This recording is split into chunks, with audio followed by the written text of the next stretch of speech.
Bismillahirrahmanirrahim. Assalamu alaikum. Welcome back, dear students, in your chemistry class. Today, the topic of our discussion is oxidizing and reducing agents from the same chapter, oxidation and reduction. So let's move towards our topic.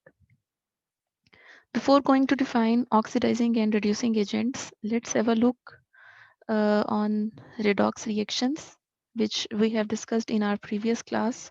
So a redox reaction, it is a reaction where both oxidation and reduction reactions takes place.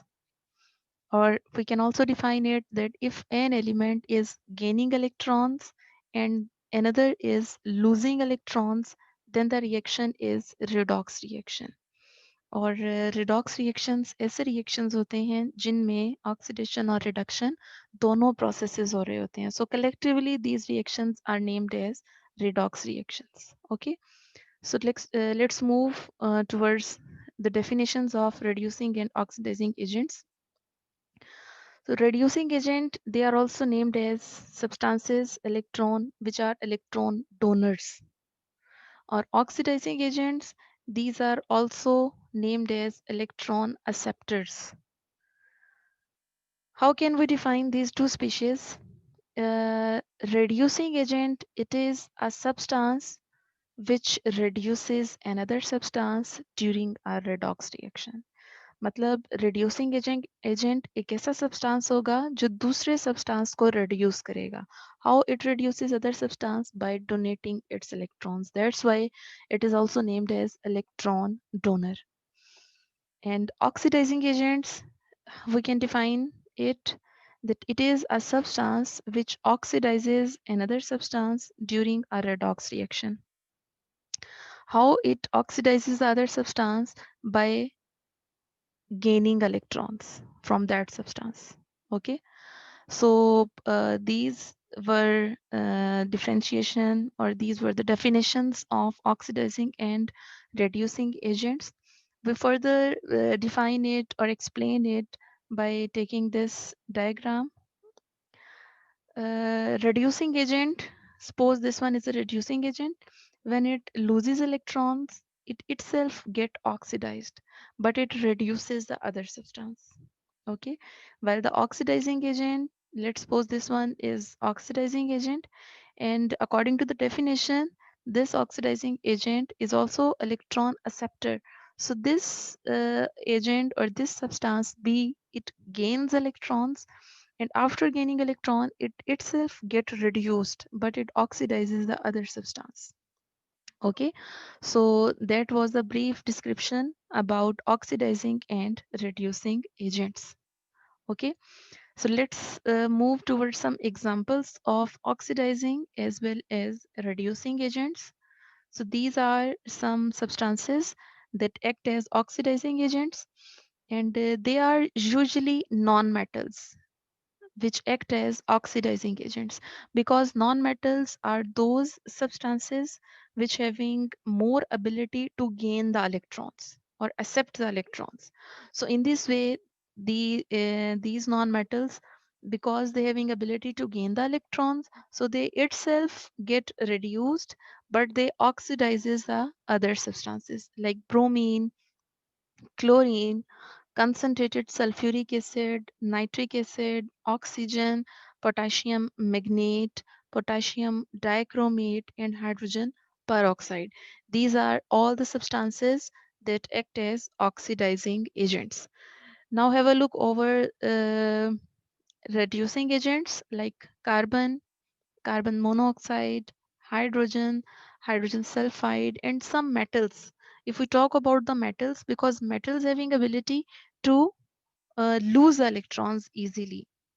Okay, in this way, the metals, when they having ability to lose the electrons or donate the electrons, so they itself get oxidized, but they reduces the other substances, so they act as reducing agents. Potassium iodide, sulfur dioxide, and ammonia. So these were the some substances that act as oxidizing as well as reducing agents. So next, move toward the question that how can we identify oxidizing and reducing agent in any chemical reaction. Let's have a look at a reaction between chlorine and hydrogen sulfide. Try and identify oxidizing and reducing agent. If any chemical reaction is given to you and you have to identify that which substance is acting as an oxidizing agent and which substance is acting as a reducing agent, so you have to follow this pattern. Let's suppose in this example, chlorine and H2S, they react to form HCl and sulfur. So here hydrogen sulfide is oxidized to sulfur and chlorine is reduced to hydrogen chloride. So chlorine is oxidizing agent because it has oxidized hydrogen sulfide to sulfur. So in this reaction, chlorine is acting as an oxidizing agent, okay, while hydrogen sulfide is reducing agent. Why? Because it has reduced chlorine to hydrogen chloride. Okay, so in this example, through their nature, we came to know that chlorine is acting as an oxidizing agent, while H2S, because it loses hydrogen, or it acts as a reducing agent. Okay, you can further clarify it by this pattern.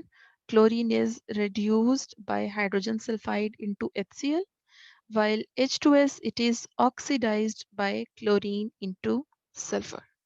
Okay, so if any chemical equation is given to you, then through this concept of oxidizing and reducing agents or oxidation and reduction process, you may easily identify about oxidizing and reducing agents. Okay, so next move, there are some important tests that if any unknown substance is given to you and you have to identify that either it is oxidizing agent or reducing agent, then there are some important tests that are to be performed, and each for oxidizing and reducing agent is discussed in today's topic. So if we having a question that what is the test for a reducing agent, then what we have to do, acidified potassium dichromate, as you have discussed earlier, that potassium dichromate it itself is a strong oxidizing agent. Okay, potassium dichromate is a oxidizing agent. So when it can be used as a test for the presence of a reducing agent, acidified potassium dichromate is made by adding diluted sulfuric acid to the aqueous potassium dichromate. हमारे पास जो acidified potassium dichromate है उसमें हम small amount of dilute sulfuric acid add कर देते हैं. That's why it is named as acidified potassium dichromate. The color of acidified potassium dichromate solution changes from orange to green in the presence of a reducing agent. The half equation is shown here.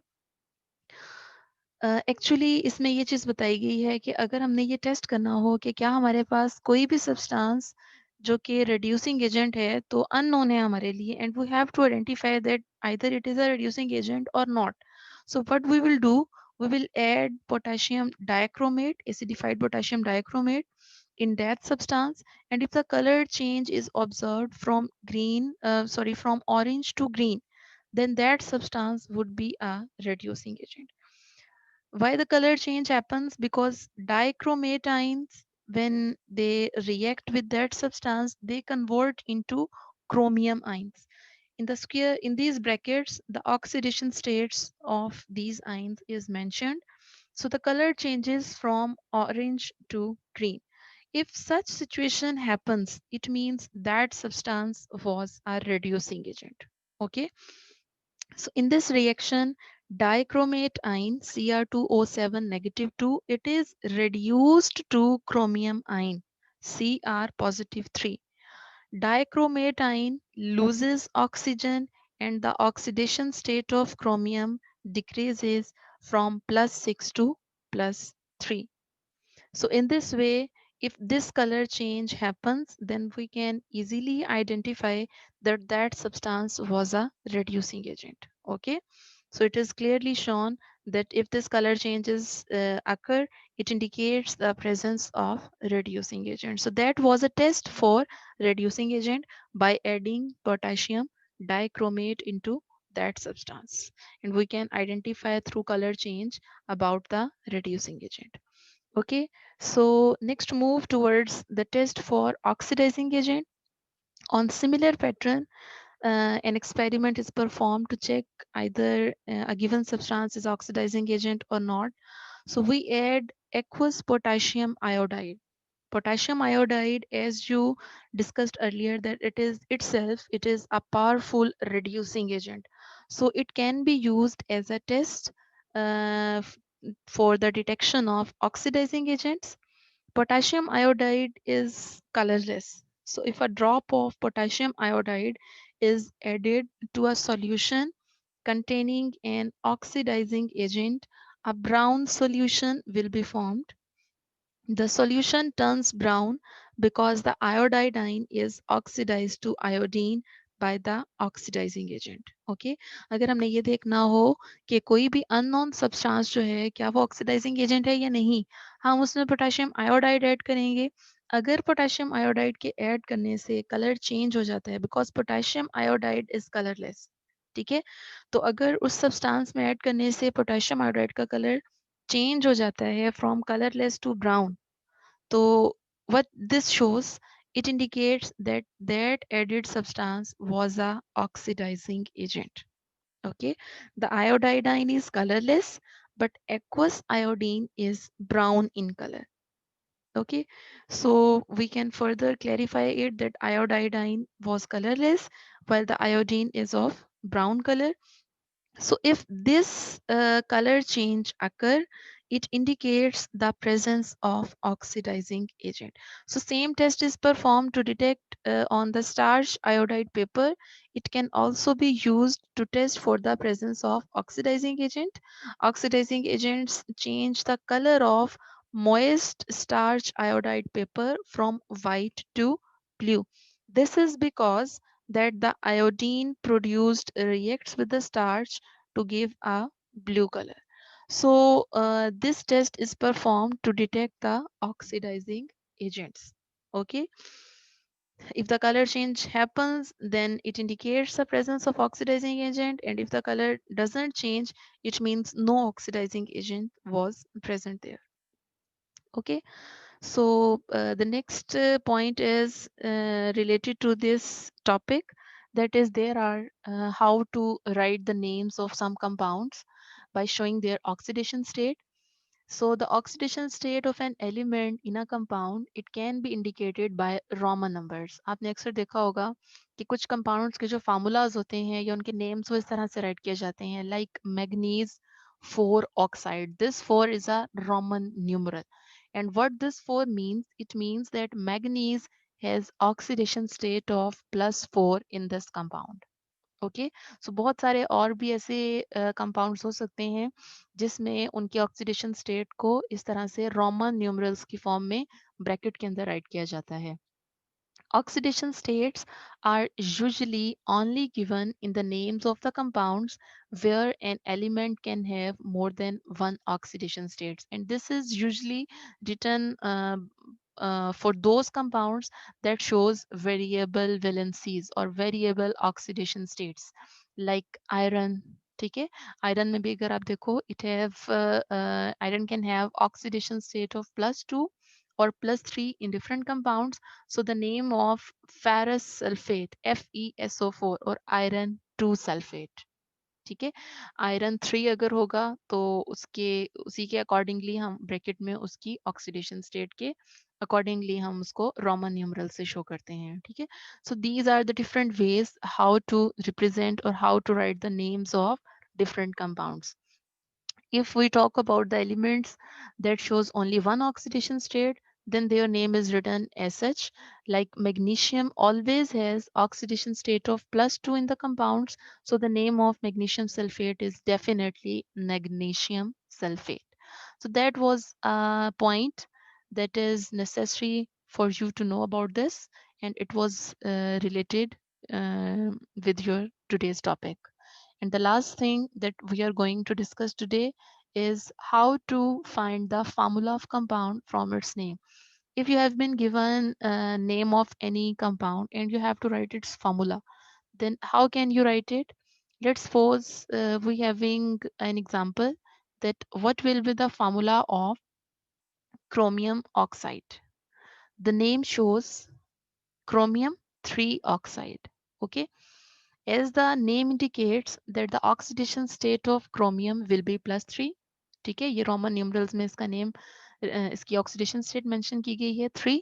It means कि इसकी oxidation, chromium की oxidation state क्या होगी? +3. Chromium oxide, it means कि other element will be oxygen. So oxidation state of oxygen is -2. Okay, so how we will write its formula? First, in first step, you have to write the oxidation states on their symbols. Like the symbol for chromium is Cr, its oxidation state is written over here. And for oxygen O, and -2 is its oxidation state. Now in the next step, we interchange their oxidation states. ठीक है, हम इस तरह से इनके oxidation states को interchange कर देते हैं. Now the formula comes Cr2O3. Okay, so that is the way how to write chemical formula of any compound from its name. You have to do some practice by your own by taking different examples that are discussed in your book. Okay, so students, that's it. That was all about today's lecture, and I hope you all understand it very well. Thank you. Goodbye.